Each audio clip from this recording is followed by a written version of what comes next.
যোৰহাটৰ কৃষক বিশ্বজিৎ বৰাক অসম গৌৰৱ প্ৰদান।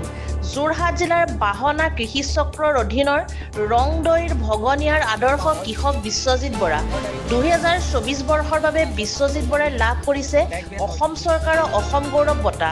বঁটা লাভ কৰি যথেষ্ট আনন্দিত কৃষকজন। ড্ৰেগন ফ্ৰুটৰ খেতিয়ক হিচাপে সমগ্ৰ দেশত পৰিচিত বিশ্বজিৎ বৰাই 500ৰ অধিক বিভিন্ন প্ৰজাতিৰ অৰ্কিড, 100ৰো অধিক প্ৰজাতিৰ বাঁহ সংৰক্ষণ তথা বিভিন্ন প্ৰজাতিৰ বেতৰ এক উদ্যান গঢ়ি তুলিবলৈ সক্ষম হৈছে। ভৱিষ্যতে অসমৰ ৰাইজক গ্ৰাম্য বনাঞ্চল উপহাৰ দিয়াৰ পৰিকল্পনা কৰিছে অসম গৌৰৱ খেতিয়ক বিশ্বজিৎ বৰাই। মই যোৱাকালি মোক অসম বিধানসভা কেবিনেটে যিটো মোৰ এৱাৰ্ডৰ ক্ষেত্ৰত অনুমোদন দিলে, মোক চিলেকশ্যন কৰিলে, তাৰ বাবে অসম চৰকাৰৰ লগতে অসমৰ মাননীয় মুখ্যমন্ত্ৰী মহোদয়লৈ মই কৃতজ্ঞতা জ্ঞাপন কৰিছোঁ। আৰু ইয়াৰ পৰাই মই অসমৰ সকলো জনগণলৈ মোৰ শুভাকাংক্ষী শুভেচ্ছা জ্ঞাপন কৰিছোঁ। আপোনালোকৰ চেনেললৈ শুভেচ্ছা জ্ঞাপন কৰিছোঁ। মোৰ গাঁও তথা অঞ্চলৰ সকলো লোকলৈকে মই শুভেচ্ছা জ্ঞাপন কৰিছোঁ। কিমান দিনৰ পৰা কৰি আছে আপুনি এইখিনি কাম? এইখিনি মই বহুত সৰুৰে পৰা কৰি আছোঁ। মোৰ গোটেই প্ৰত্যেক মানুহখিনি এগ্ৰি ৰিলেটেড আছিলে। মই অভিযান্ত্ৰিকৰ ছাত্ৰ হৈও কৃষি কৰ্ম কৰিবলৈ লাজ কৰা নাছিলোঁ। মই কৰি গৈছিলোঁ আৰু আজি মই নিজৰ ভৰিত নিজে থিয় হৈছোঁ সফল এজন ব্যক্তি হিচাপে।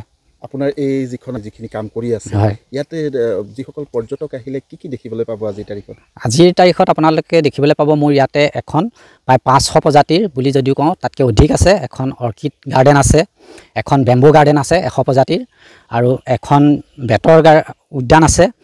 বাকীবিলাক দেখিব আপোনাৰ ড্ৰেগন ফ্ৰুট ফাৰ্মিং দেখিব। তাৰপিছত প্ৰায় 500 প্ৰজাতিৰ গছ দেখিব।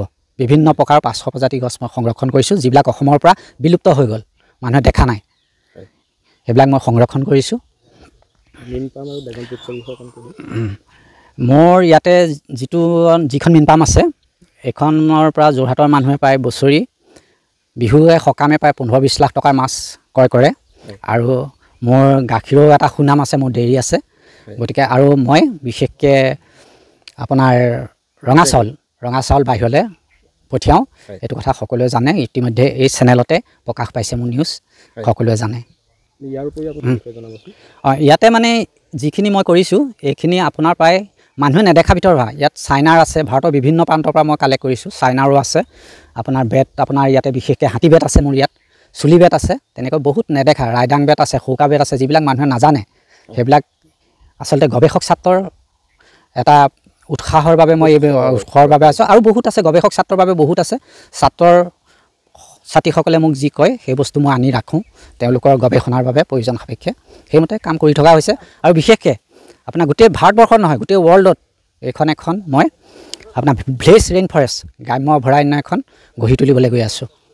কৈছোঁৱে 500 প্ৰজাতিৰ, তাৰ ভিতৰত অসমৰ পৰা বিলুপ্ত হৈ যোৱা, অসমৰ মানুহে নেদেখা কিছু গছ আছে, যিখিনি আপুনি চালে গোটেই দিনটো লাগিব। ভৱিষ্যত পৰিকল্পনা মই ক'লোঁ, এখন গ্ৰাম্য অভয়াৰণ্য গঢ়ি তোলাৰ মোৰ মুখ্য উদ্দেশ্য আছে। সোনকালে মানুহে এই অভয়াৰণ্যখন পূৰ্ণাংগ ৰূপত দেখিবলৈ পাব। আপোনাৰ এই স্বীকৃতিৰ বাবে মুখ্যমন্ত্ৰী আৰু নাই, কালি অসম চৰকাৰৰ কেবিনেটক মই বিশেষভাৱে মোক চিলেকশ্যন কৰাৰ বাবে তেখেতসকলক মই ধন্যবাদ জনাইছোঁ, মুখ্যমন্ত্ৰীক ধন্যবাদ জনাইছোঁ। যোৰহাটৰ পৰা সুমিত দাসৰ ৰিপৰ্ট, E24 লাইভ ব্ৰেকিং।